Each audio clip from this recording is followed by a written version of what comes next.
Korang pernah tak rasa penat sangat sebab duk fikir pasal hati orang lain, tapi hati sendiri sakit? Assalamualaikum, hai, saya Asma Omar, saya seorang kaunselor. Hari ni saya nak sembang sikit dengan korang semua pasal satu benda yang kadang-kadang dia jadi perangkat dalam hidup kita. Topik dia senang je, dalam hidup ni jangan jadi baik sangat sampai orang lain boleh pijak kepala kita. Dengar macam kasar kan, tapi inilah realiti. Ramai orang kat luar sana silap faham antara baik dengan naif.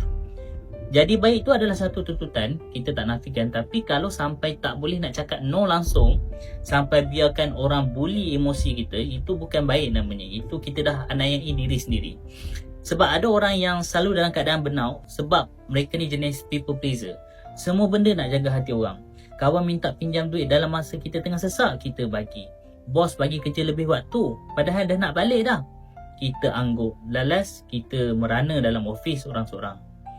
Masalahnya, bila kita jadi terlalu baik kan, tanpa ada boundaries, tanpa ada sempadan, orang akan mula nampak kita ni macam kuli, macam hamba abdi. Lepas tu, bila kita dah tak nak tolong, kitalah jadi orang yang paling jahat dalam dunia ni.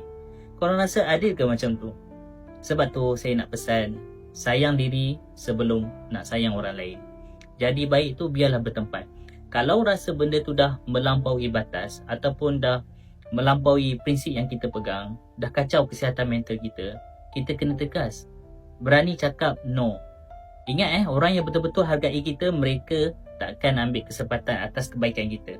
Tapi orang yang cuma nak guna kita, mereka akan marah bila kita mula letak sempadan ataupun boundaries.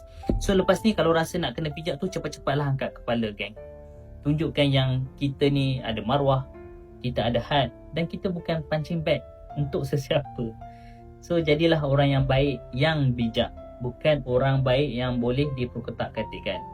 Alright, so cuba fikir balik siapa yang korang tengah bagi muka sekarang sampai korang sendiri yang tengah menderita. Cuba korang komen dekat bawah.